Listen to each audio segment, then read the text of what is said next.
मेवरिटा Upadhyay MPPSC के द्वारा revised answer की जारी कर दी गई है और इसमें हम सारे आंसर न जान करके सिर्फ उन आंसर्स के बारे में जानेंगे जिनमें आपको कंफ्यूजन था एग्जाम टाइम में। तो चलिए स्टार्ट करते हैं आज का वीडियो।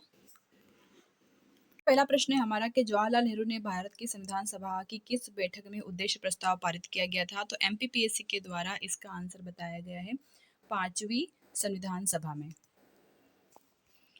नेक्स्ट क्वेश्चन है कि आर्थिक सर्वेक्षण 2020-21 के अनुसार वित्त वर्ष 2022 के लिए वास्तविक विकास दर को आईएमएफ के अनुमानों के आधार पर माना गया है। तो एमपीपीएससी द्वारा इसका आंसर दिया गया है 11.5%।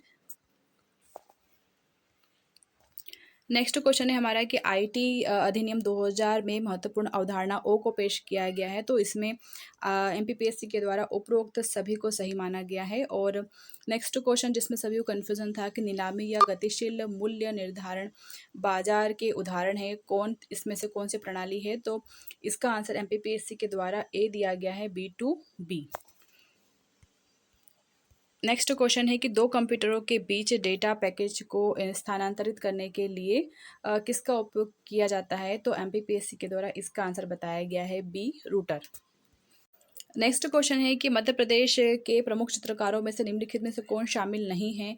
तो इसमें इनका आंसर दिया गया है एमपीपीएससी के द्वारा नाना साहब पेंसे। कलगी तुर्रा या तुर्रा कलंगी लोक नाट्य किस क्षेत्र में प्रसिद्ध है। तो इसका आंसर एमपीपीएससी के द्वारा दिया गया है मालवा, जबकि ये निमाड़ का प्रचलित लोक नाट्य है। तो फिर भी इन्होंने मालवा दिया है इसके अंदर।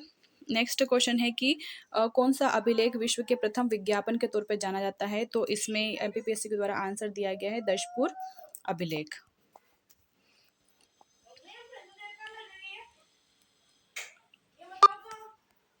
नेक्स्ट क्वेश्चन है कि कौन सा मध्यकालीन शहर छीट नामक छपे हुए सूती कपड़े के लिए प्रसिद्ध है।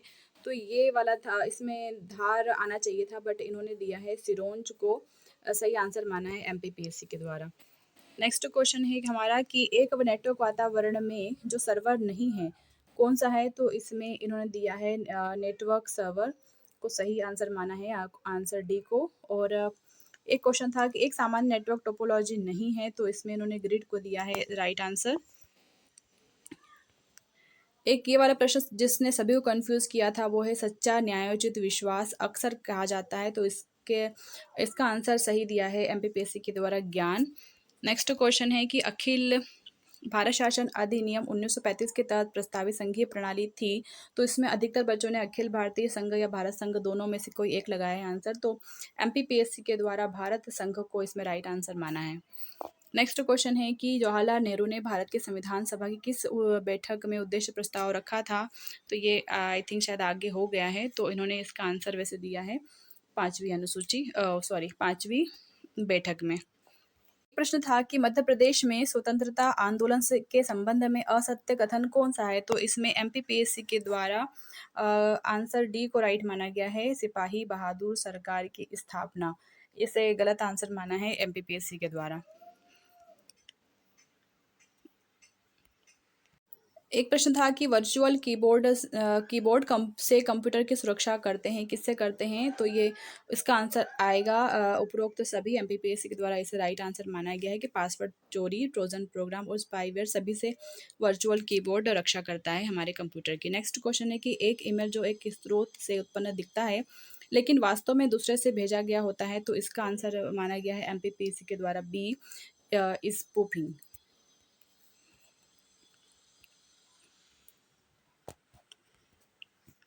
एक प्रश्न था कि सरपंच और उप सरपंच की अनुपस्थिति में ग्राम सभा की बैठक की अध्यक्षता कौन करता है। तो एमपीपीएससी के द्वारा इसका राइट आंसर माना गया है आंसर डी कि कोई भी सदस्यों द्वारा निर्वाचित ग्राम पंचायत का पंच इसकी अध्यक्षता कर सकता है।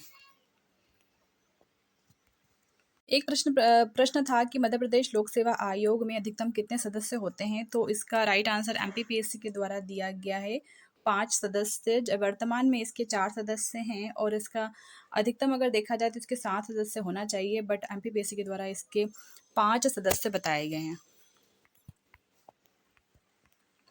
एक प्रश्न था कि मानवाधिकार आयोग के अध्यक्ष एवं सदस्यों की नियुक्ति के नामों की सिफारिश करने वाली समिति में कौन शामिल होता है, तो इसमें एमपीपीएससी के द्वारा इसका आंसर दिया गया है राइट, विधानसभा अध्यक्ष। जबकि इसमें मेरे ख्याल से नेता प्रतिपक्ष का आना चाहिए था नाम, बट इन्होंने विधानसभा अध्यक्ष दिया है इसके आंसर में। प्रश्न था मध्य प्रदेश की जलवायु के संबंध में निम्नलिखित में से कौन सा कथन सत्य नहीं है, तो इसमें एमपीपीएससी के द्वारा इसका राइट आंसर यही बताया गया है कि राज्य की लगभग 50% वर्षा दक्षिण पश्चिम मानसून से होती है, ये गलत कथन है।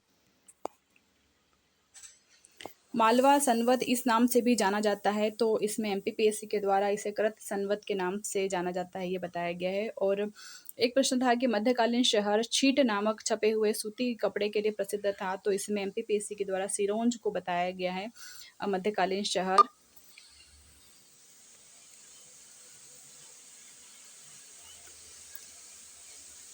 किस भारतीय राज्य ने अभी हाल ही में विश्व पेंगोलिन दिवस पर एक भारतीय पेंगोलिन को रेडियो टैग किया है, तो इसमें राइट आंसर आया है मध्य प्रदेश एमपीपीएससी की तरफ से। और फास्फेटेज परीक्षण, ये काफ़ी लोगों को कंफ्यूज कर रहा था कि क्या होगा इसका राइट आंसर, तो एमपीपीएससी के द्वारा इसका राइट आंसर दिया गया है दूध।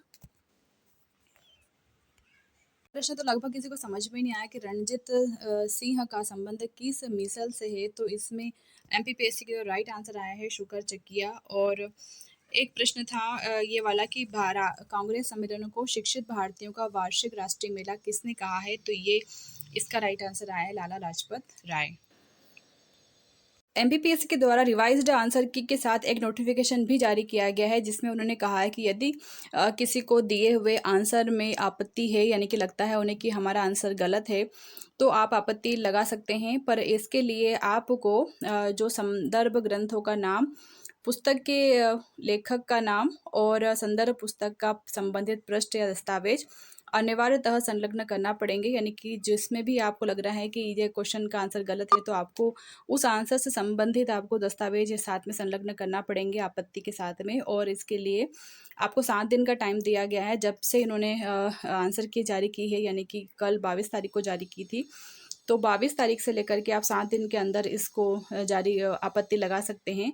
उसके बाद अगर आप आपत्ति लगाएंगे तो स्वीकार नहीं किया जाएंगे। और साथ ही साथ आंसर की भी जारी कर दी है, तो मैंने इसमें पीडीएफ में लगा दिया है। आप जो भी आपको सेट मिला था एग्ज़ाम में, तो आप वीडियो को पोस्ट कीजिए, उसका स्क्रीनशॉट लेकर के अपने आंसर चेक कर लीजिए, क्योंकि जो भी कंफ्यूजिंग वाले जो प्रश्न थे, आंसर थे, वो मैंने आपको सारे बता दिए कि इसके क्या क्या आंसर होंगे। तो अब मुझे नहीं लगता कि आपको शायद चेक भी करना पड़े, क्योंकि काफ़ी सारे आंसर तो सारे जो भी चैनल्स वाले थे उन्होंने बता ही दिए थे कि किसका क्या आंसर होगा। और कुछ क्वेश्चन थे ऐसे जिनका उन्हें भी नहीं पता था कि क्या आंसर आना चाहिए इसका, तो वो मैंने सारे आपको बता दिए। तो अगर आपको वीडियो अच्छा लगा हो तो लाइक कर दीजिएगा, शेयर कर दीजिएगा, और चैनल पे नए हो तो प्लीज़ चैनल सब्सक्राइब कर लीजिएगा, ताकि एमपीपीएससी से जुड़ी जानकारी नोटिफिकेशन आपको टाइम पर मिल सके। Thanks for watching.